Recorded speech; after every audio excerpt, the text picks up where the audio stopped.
किया कि क्यों ना इसका नाम प्लूटो रखा जाए, क्योंकि कई सारी ग्रीक माइथोलॉजी में रखा गया नाम है। तो फिर क्या था, उसके जो ग्रैंडफादर थे उन्होंने अपने कई सारे कॉन्टैक्ट टॉप प्लूटो रखने में सक्सेसफुल रहे। और बाय द वे तुमने पढ़ाई होगा, हम सब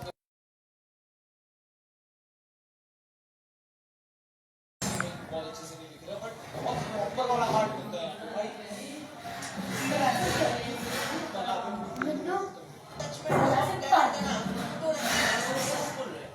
आपने 100 के एक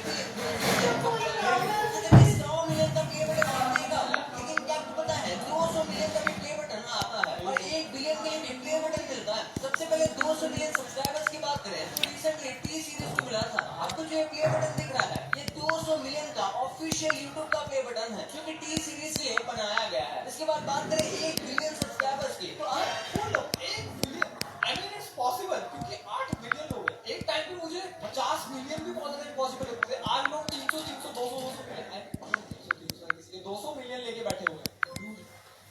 वो तो है 300 पार है। मैंने जब यूट्यूब देखना चालू किया था, मुझे उस टाइम पे अगर मेरे किसी फेवरेट क्रिएटर के 1 मिलियन 1.5 मिलियन के हो जाते थे, मुझे वो इतना बड़ा नंबर लगता था। 200 300 मिलियन लेके बैठे हुए हैं। किसी ने भी इतने ज्यादा सब्सक्राइबर्स गेन नहीं किए हैं, लेकिन कोई ना कोई चैनल जरूर करेगा, और तभी शायद उन्हें ये बड़ा सा रेड कलर का प्ले बटन यूट्यूब के हेडक्वार्टर्स में रखा हुआ है। और मैं एक आदमी ने इसका फोटो डाला था जब उसका यूट्यूब पर आखिरी दिन था। हालांकि इसका फिर कहना था कि वो मजाक कर रहा था और ये बस एक डिस्प्ले पीस है। आई थिंक सो 1 बिलियन पर इतना बड़ा प्ले बटन दिया है। आपको पता होगा कि आजकल लोगों के लिए फास्ट फूड और बाहर की बेकार चीजें खाना कोई बड़ी बात नहीं है, इसलिए प्ले स्कूल वालों ने इसे बैन किया है। सबसे पहले फ्लेमिंग हॉट चीज इतने ज्यादा पॉपुलर थे कि बच्चे अपने लंच में यही खाया करते थे, तो इसलिए कई स्कूल ने इसे बैन कर दिया। लंच में कुछ अच्छा खाए और लंच का ये मतलब बने। और इसी के साथ यूएस के ऑलमोस्ट सारे स्कूल्स में सोडा भी बैन कर दिया गया है, क्योंकि बच्चों के बीच पेप्सी और कोको कोला जैसी काफी ज्यादा बढ़ रहा था। स्कूल्स ने वन टाइम यूज वाली प्लास्टिक बोतल को बैन कर दिया गया। प्लास्टिक रिसाइकल करना नहीं था, बल्कि बच्चे इसे बॉटल में बहुत ज्यादा खेलते थे और इससे स्कूल को तकलीफ होती थी। और जहाँ तक बात है इस डिवाइडर की, ये बैन तो नहीं है, लेकिन बच्चे इसे इतना कम यूज करते हैं कि इसे स्कूल में शायद ही कोई लेके आता हो। तो क्या बात कर रहे हो भाई, ठीक है छोटी क्लासेस में बहुत ज्यादा, अगर तुमने मैथ ले प्लस 1 प्लस 2 में गए हो तो तुम्हें पता ही है बहुत ज्यादा हेल्प कर देती है, बहुत मार्क्स बचा देती है भाई ये चीज। आपने स्कूल में देखा होगा, जब आप स्कूल जाते थे या फिर अभी भी जाते हो, तो जो स्टार्टिंग के पीरियड्स होते हैं जैसे फर्स्ट सेकंड थर्ड पीरियड, तो आपको उसमें ज्यादा नहीं होता। और इसके लिए एक रीजन भी है। एक साइंटिफिक स्टडी ने बताया कि जो हम पढ़ना चाहते हैं वो 10 बजे से पहले पॉसिबल नहीं है, यानी कि हमारा ब्रेन 10 बजे से पहले पढ़ने के लिए उतना केपेबल नहीं होता। उसको फंक्शन करने के लिए सुबह के 10 बजे के बाद ही अच्छे से फंक्शन कर पाता है। और इसी आपने भी देखा होगा कि फर्स्ट के पीरियड्स में आपका फोकस थोड़ा कम होता है और 10 से आप थोड़ा स्टडी के फ्लो में आते हो। ये वाले सभी मित्रों से अनुरोध है मेरे लाइव चैनल पर, सभी मित्रों से अनुरोध है, सभी से अनुरोध है।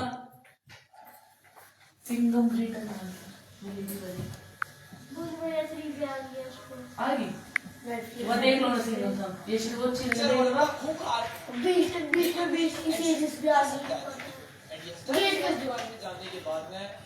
बोलो ना भाई, ओ भाई बोलो ना, मैं वीडियो बना रहा हूँ। छोटे से सेल्फ को एकदम राहत मिली जानने के बाद कि ये लोग उड़ चुके हैं, आज ये देखने वाले हैं कि क्या हुआ था इन डायनासोर विचारों के साथ। मुझे ऐसी मित्रों प्रणाम, शुभ संध्या। कृष्णपाल गुर्जर जी नमस्कार। ऐसा था जब डायनासोर धरती पे राज किया करते थे, जिस पे हम आप चलते हैं। उन्होंने भी इसी धरती का पानी पिया और इसी धरती पे अपनी लेकिन जंगलों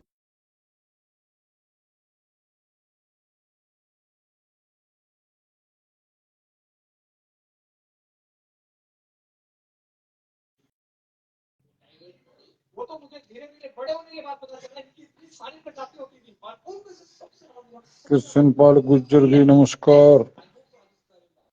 ये वाले बहुत अच्छे लगते थे। मैं इनका नाम तो मित्रों, आज मैंने अपना वर्ष के अंतिम दिन पर और महीने के अंतिम दिन पर 31 दिसंबर 2024 को अपने अनुभव, अपनी कुछ बातें कहने के लिए लाइव किया है। कुछ कहानी किस्से सुनाऊंगा। पहले तो 2024 की अलविदा और नव वर्ष की बधाई सभी मेरे फेसबुक मित्रों को, इंस्टाग्राम मित्रों को, यूट्यूब मित्रों को और सभी देशवासियों को, प्रदेशवासियों को, किसानों को, जवानों को, युवाओं को, माताओं को, बहनों को, नेताओं को, सभी को मेरी Ram Ram, happy new year. तो आज सबसे बड़ी समस्या हमारे लिए स्वास्थ्य की है।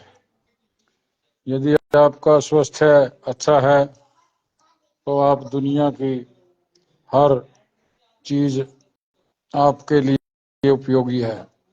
यदि आपका स्वास्थ्य उचित नहीं है तो आप जिंदगी में फेल हो जाएंगे। यह मेरा अपना अनुभव है, इसीलिए मैं बता रहा हूं। यह मेरी अपनी कहानी है। मैं भी एक स्वस्थ इंसान हुआ करता था और आवाज में एक शुगर के कारण इतनी व्याधियां हो गई कि sugar, BP, heart, bathroom, kidney, बहुत सी बीमारियां हो गई हैं। लेकिन यह बीमारी किसी उससे नहीं होती, ये इंसान के खुद के अपने लाइफस्टाइल के वजह से होती है, लापरवाही की वजह से होती है। कुछ बातें होती हैं जो प्रभु को मंजूर होती हैं, प्रभु के बिना तो कुछ नहीं होता। लेकिन प्रभु पे विश्वास रखना चाहिए और अपने स्वास्थ्य का ध्यान रखो, क्योंकि प्रभु ही ऐसी शक्ति है जो सबका भला करता है। इस पर भी एक छोटी सी कहानी है। एक बार एक राजा के कोई औलाद नहीं थी। उसने कहा, पंडित से पूछा और पूछा। उन्होंने कहा कि आप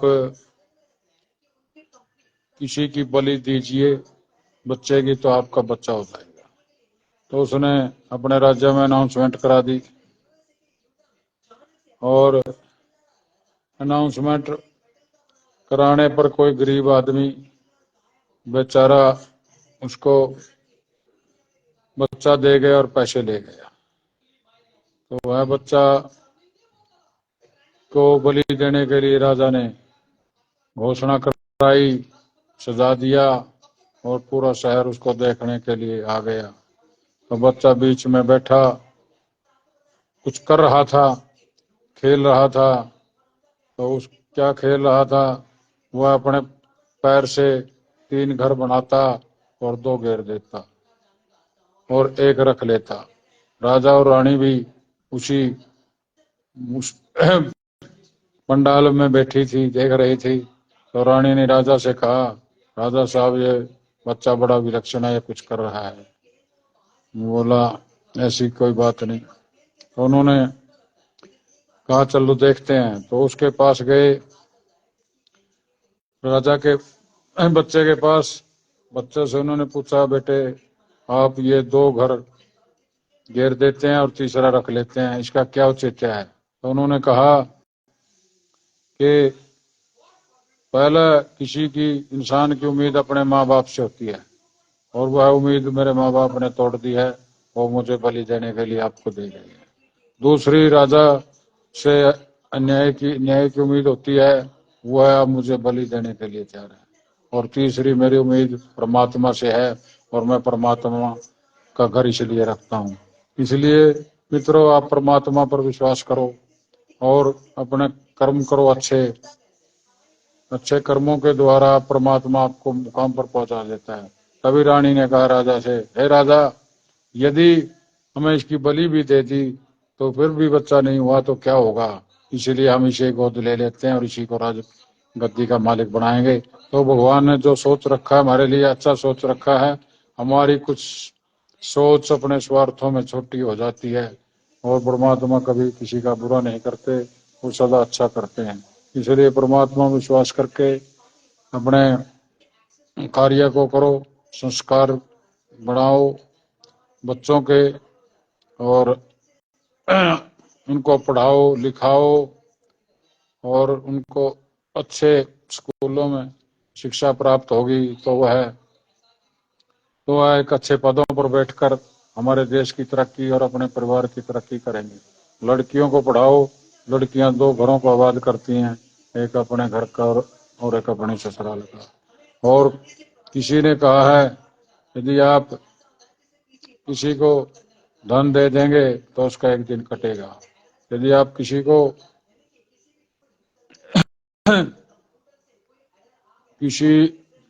धन दे देंगे एक दिन कटेगा, कुछ महीने कटेंगे।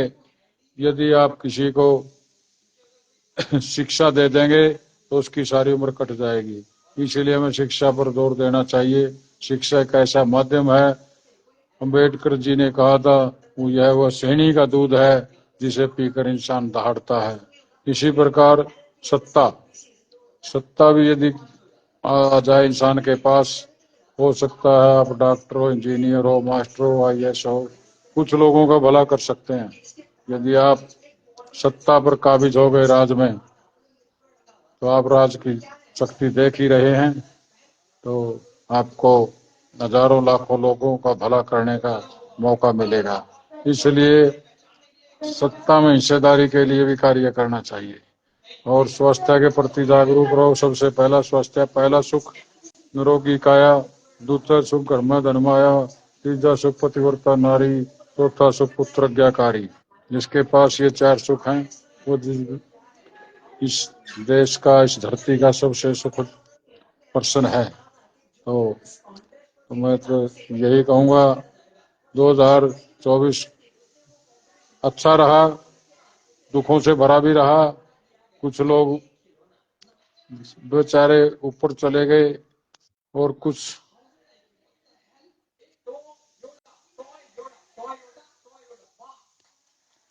लोग बीमारी के कारण जूझ रहे हैं, शुगर जैसी व्याधियों से। शुगर वर्ल्ड का सबसे बड़ा बीमारी का केंद्र बन गया इंडिया। तो यह एक खान पान की बीमारी है, लाइफस्टाइल की बीमारी है। इसमें यदि आप खान पान बदलें, रसोई में बदलें, तो आपका कोई ऐसी ताकत नहीं जो आपकी शुगर को मेंटेन नहीं कर सके। अरे एक शुगर खत्म हुई तो सारी बीमारी खत्म हो जाएंगी आपकी। इसलिए आप इसको ठीक करने के लिए जब भी खाना खाएं उससे पहले हरी सब्जी, सलाद, फ्रूट खाएं और फिर रोटी खाएं। जितना अन्न कम खाएंगे, चावल और गेहूं, तो उतना ही आपका शरीर इम्यूनिटी पावर बढ़ेगी। और बहुत से रामदेव के प्रोडक्ट हैं, उनको लीजिए, उनको सुबह शाम सुनिए। 5 बजे उठ जाते हैं। ऐसा व्यक्ति दुनिया में पहला व्यक्ति है जो अपना बिजनेस को इतना बढ़ाया, जबकि उसका कोई बच्चा नहीं, बाल नहीं, लेकिन फिर भी उसकी सोच इतनी ऊंची है कि सोच से सितारे, नजर से नजारे, दृष्टि से सृष्टि और लक्ष्य से लक्ष्मी प्राप्त हो जाती है। उसने जो भी बिजनेस करते हैं लोग, यदि एक मुकाम पर पहुंच जाते हैं तो अपने नौकरों को, अपने कारिंदों को, मैनेजरों को सौंप देते हैं, भाई करो। लेकिन वो ऐसा व्यक्ति है, सुबह 5 बजे या 4 बजे, 3 बजे उठकर लग जाता है और शाम तक लगा ही रहता है, दुनिया को मोटिवेशन करता है। और मैं भी उसकी मोटिवेशन से काफी लाभ मिला मेरे को। उसके बहुत से प्रोडक्ट यूज किए हैं और आप उसको देखो सुबह शाम, तो आपका स्वास्थ्य ठीक हो जाएगा। और भाई जो इस वर्ष में गए हैं लोग, जैसे हमारे हरियाणा के नेता थे श्री ओम प्रकाश चौटाला जी, वह अपनी बात के धनी थे, वह कभी झुके नहीं, रुके नहीं, थके नहीं। उनको देखकर मैंने बहुत जिंदगी में जीने का मौका मिला है। उनकी विकलांगता को देखकर, जेल में रहकर उन्होंने जो हौसला रखा, और उस हौसले को देखकर हम भी बहुत बीमार थे, हमने भी उनको देख देख कर जिंदगी को जीना शुरू किया और उनसे प्रेरणा ली। हम भी जब ऐसा व्यक्ति जेल में रहकर इतना बड़ा आदमी, राजा जैसा आदमी भी और जेल में हो जाता है और वह परेशान नहीं होता, तो आदमी का बोल्ड माइंड होना चाहिए। आदमी कब कमजोर होता है? जब उसके दिमागी सिस्टम खत्म हो जाता है। इसलिए इंसान को दिमाग मजबूत रखना चाहिए। और बहुत से दुख संकट आते रहते हैं, हमने भी बहुत दुख देखे हैं। हमारे भी पिताजी का हमारे सिर से साया उठ गया था बेमौका, तो हमने भी संभले हैं। हमें भी ये सोचते थे हमारे पिताजी चला जाएगा तो हमारा क्या होगा, तो लेकिन प्रभु ने इतनी शक्ति दी तो हमारे को भी बहुत कुछ करने का मौका मिला और बहुत से मुकाम भी हासिल किया। जिला परिषद के चेयरमैन बने और समाज में प्रतिष्ठा प्राप्त की, तो ये हमारे पिता चौधरी मलखान सिंह जी की देन है। वो सरपंच रहे, जिला अध्यक्ष रहे कांग्रेस के, और चौधरी वीरेंद्र सिंह जी के साथ रहे, बंशीलाल जी के साथ रहे, राघवेंद्र जी के साथ रहे, रामचंद्र जी के साथ रहे, और गुलजारीलाल नंदा जी संपर्क रहे, और उनके संपर्क रहे डीडी पुरी से और सरदार हरपाल से, बहुत से लोगों से उनके इतने संपर्क थे। आज उन्हीं की देन है जो हम अपने लड़ाई लड़ रहे हैं और मुकाम हासिल किया है। और आगे हमारे बच्चे भी अच्छे संस्कारी बन गए हैं और वो भी दोनों वकील हैं, वो भी अच्छे कार्य कर रहे हैं, अपने बाबा की परिवार की विरासत को आगे बढ़ा रहे हैं।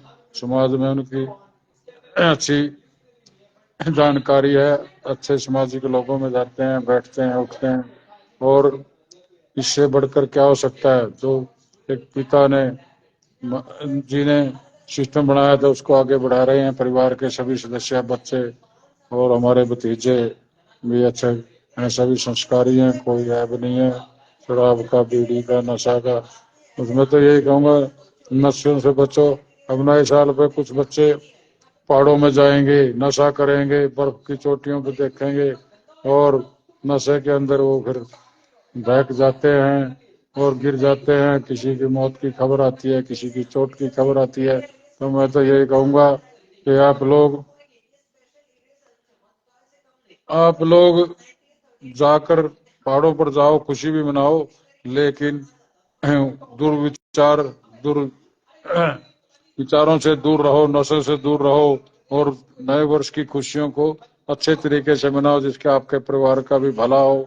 यही नहीं कि भाई आप गए और परिवार पीछे से अपना फिर रोता रहे। तो मेरी यही अपील है, नव वर्ष मनाओ, अच्छे तरीके से मनाओ ताकि आपका परिवार खुश रहे, आबाद रहे और आगे बढ़ता रहे। उसमें यही और नव वर्ष की बधाई दे रहा हूँ पूर्व संध्या पर नव वर्ष की। तो यदि आपको अच्छी लगे तो भाई लाइक, शेयर, कमेंट करना। और कुछ बातें और भी बताऊंगा लेकिन लंबी होने का सिस्टम हो सकता है, इसलिए बस इन्हीं शब्दों के साथ मोहनलाल जी गुजर खटाना, आपको नव वर्ष की बधाई। जय श्री राम। और आप जो देख रहे हैं और बाद में देखेंगे, मेरा उन सभी को प्रणाम, नमस्कार, नए साल की बधाई, शुभकामनाएं। जय हिंद, जय भारत माता की। सभी स्वस्थ रहें, मस्त रहें, खुश रहें, व्यस्त रहें और जीवन को आगे बढ़ाएं। और आपका भाई युधिष्ठिर तंवर। जय हिंद, नमस्कार, प्रणाम, सभी को हाथ जोड़कर पूर्व